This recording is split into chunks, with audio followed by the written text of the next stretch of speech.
Aku tak buat apa-apa lah. Kau tak ada etika pemakaian ke? Kau baju masuk. Kau dah sekali tu. Apa benda kau buat ni? Kerja? Kerja? What's new? Apa yang baru kat masyarakat? Ada banyak benda baru lah. Apa salah satunya?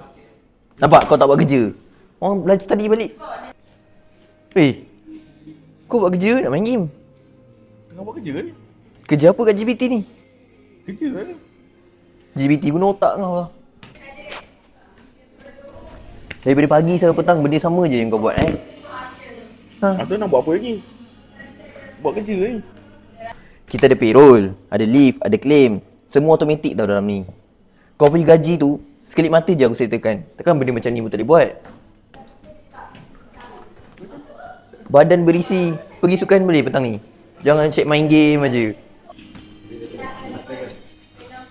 Asal ada benda ni kat atas meja kau? Nak makan? Makan sendiri punya lah.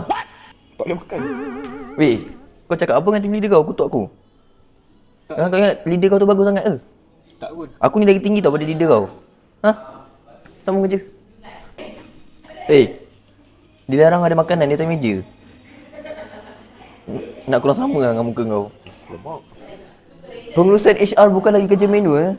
Kau ingat aku buat kerja semua senang-senang ke? Tapi memang senang pun aku bukan masyarakat ni. So buat elok bagi semua orang faham.